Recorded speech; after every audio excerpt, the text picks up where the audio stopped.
Oi, gente, sejam bem-vindas ao nosso canal. Eu tenho dificuldade de falar essa parte.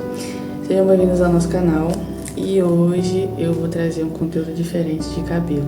Eu vou trazer sobre a Bíblia. Olha como minha Bíblia é bonita. Bem minha cara. Então, gente, eu não sei muito falar sobre a palavra, mas eu vou tentar dar o meu ponto de vista sobre esse capítulo 14 em Mateus, de 22 até o 36. Jesus anda sobre as águas. Logo em seguida, Jesus insistiu com os discípulos para que entrassem no barco e fossem diante dele para o outro lado, enquanto ele despedia a multidão. Tendo despedido a multidão, subiu sozinho ao monte para orar. Ao anoitecer, ele estava ali sozinho, mas o barco já estava a considerável distância da terra, fustigado pelas ondas, porque o vento soprava contra ele.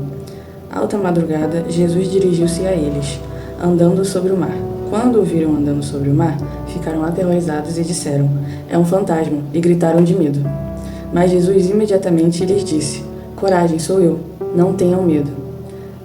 "Senhor", disse Pedro, "se és tu, manda-me ir ao teu encontro por sobre as águas." "Venha", respondeu ele.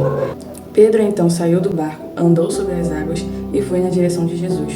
Mas quando reparou no vento, ficou com medo e começou a afundar. Gritou: "Senhor, salva-me." Imediatamente, Jesus estendeu a mão e o segurou. Disse: "Homem de pequena fé, por que você duvidou?" Quando entraram no barco, o vento cessou. Então os que estavam no barco o adoraram, dizendo: "Verdadeiramente és tu, Filho de Deus." Depois de atravessarem o mar, chegaram a Genezaré. Quando os homens daquele lugar reconheceram Jesus, espalharam a notícia em toda aquela região e lhe trouxeram os seus doentes. Suplicavam-lhe que apenas pudessem tocar na borda de seu manto, e todos aqueles que nele tocaram foram curados. Então, eu acho essa passagem muito linda, eu acho muito bonita, e ontem o meu pastor da minha igreja falava sobre essa passagem, Jesus anda sobre as águas. E no final de tudo ele perguntou: "E vocês teriam coragem de ir andando até Jesus se eles te chamassem para andar por cima da água? Se Jesus te chamasse para andar por cima da água?" E ele ficou olhando assim, tipo, como se as pessoas fossem falar: "Eu não, eu teria medo." Mas eu, olhando para ele, eu respondi, tipo, em silêncio para mim, né? Eu iria. É Jesus te chamando, cara. É Jesus te chamando, mesmo que se fosse pra você andar em cima da água, em cima do fogo, se fosse pra andar pra qualquer lugar, gente, é Jesus que tá te chamando, Filho do Deus vivo. Ele tá te chamando pra andar junto com ele, pra ir junto com ele. E eu fiquei refletindo e pensando sobre essa passagem, principalmente quando Jesus fala: "Homem de pequena fé, por que você duvidou?" Se era ele estava te chamando para estar junto com ele, lado a lado, frente a frente, mesmo que em cima do mar, andando sobre as águas, o Filho de Deus estava ali. E tenha fé, você era um discípulo de Jesus, você era um discípulo que andava com ele para todas as missões, todos os caminhos que ele andava, todas as cidades. Então eu fiquei muito reflexiva sobre isso, por ele ter receio de ir. Tá passando um carro do ovo aqui na rua, desculpe por isso, mas enfim. Então, quando eles falam "é um fantasma andando sobre as águas", eu acho uma coisa assim, muito interessante, porque como alguém consegue confundir Jesus com um fantasma? Tudo bem que de longe não daria pra ver direito a face dele, mas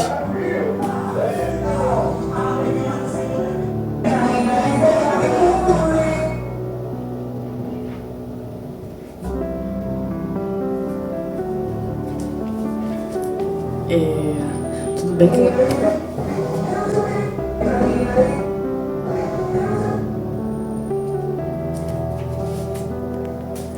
gente, eu até me perdi do que eu tava falando, né, por causa desse carro aí, mas vamos tentar voltar aqui para outro ponto.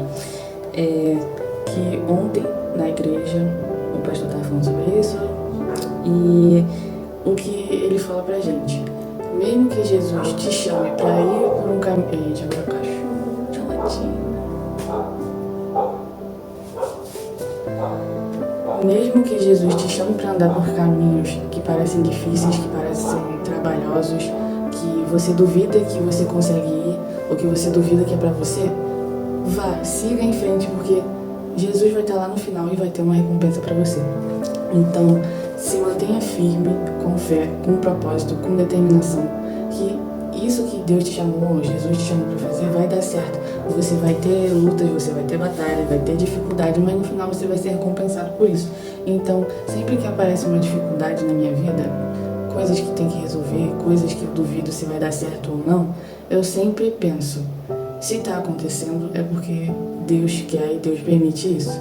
Então eu vou fazer, vou continuar, mesmo que eu duvide da capacidade que eu tenho para conseguir arrumar essa coisa, para conseguir fazer essa coisa. Agora a bateria, gente, tá tudo impedindo de eu fazer esse vídeo, mas ok. Eu sempre vou continuar tentando, porque eu sei que eu tenho que cumprir isso, essa missão que tá me sendo proposta, porque eu sei que no final Jesus vai estar ali para me recompensar.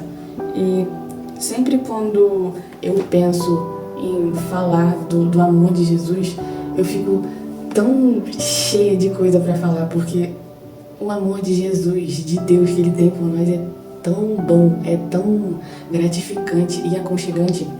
Eu lembro da primeira vez, gente.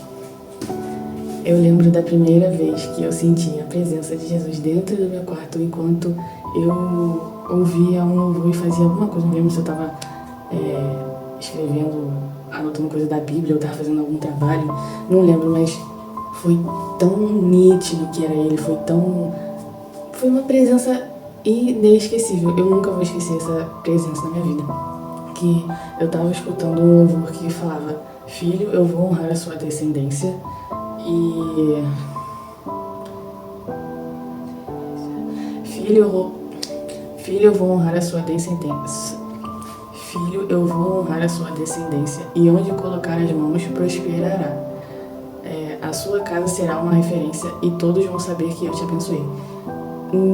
Nesse dia eu tinha perguntado, feito uma pergunta boba para Deus. Eu vou ter uma família boa, próspera, uma casa, filhos? E eu fiz essa pergunta não esperando uma resposta, mas eu fiz assim, de repente. Eu tinha acabado de chegar da escola e eu tinha feito essa pergunta e fui dormir. Fui dar aquele cochilo da tarde. Eu acordei, depois eu fui fazer as minhas coisas e nesse momento de ouvir esse louvor, Ele claramente me respondeu com esse louvor e com esse toque que eu senti na hora que o louvor falava essas palavras. Foi tipo um toque assim no ombro e tipo me aconchegando. Eu tava sentada numa mesinha e eu sentia nitidamente Ele fazendo isso em mim. E eu chorei muito, porque foi nitidamente Ele. E sempre quando eu tô na igreja cantando louvor, escutando, eu sinto um amor tão grande em volta de mim. Me sinto muito aconchegada, como o amor de um pai pelo seu filho. Então, é tão genuíno, tão puro, tão leve, tão livre. Você se sente uma pessoa livre e amada, cuidada, porque você sabe que o seu Deus está ali para te reconfortar, para te amar, para te apoiar, e Ele nunca vai te deixar só. Você que tem que correr atrás dele. Deus sempre esteve aqui, você que nunca foi correr atrás dele, você que nunca precisou, você nunca clamou, você nunca pediu, e Ele sempre esteve aqui. Mas quando você pede, quando você corre atrás dele, você clama, se prostra aos pés dele, Ele claramente está ali para te responder, para responder as suas perguntas, as suas dúvidas. Ele sempre vai estar ali para te amparar. E é claro isso, você sente isso fisicamente, você sente isso espiritualmente, você vê, você consegue enxergar o tamanho do amor que Ele tem por cada filho. É incrível, é um amor imensurável, incomparável, um poder assim além do universo que você sente. Então, eu agradeço por vocês terem visto o vídeo até aqui. Eu espero que vocês tenham gostado do vídeo, que vocês tenham conseguido entender um pouco da passagem. Eu não sei falar muito bem sobre, até porque eu não sou pastora, eu não sou diaconisa, não sou nada disso, eu sou uma menina que vai à igreja. Então, eu espero que vocês tenham conseguido compreender o que a Bíblia estava falando, que eu tentei repassar a minha fala, a minha visão sobre esse versículo. E eu espero que vocês encontrem esse amor, assim como eu encontrei, um amor lindo, leve e extremamente perfeito. E é isso, amigas. Até o próximo vídeo.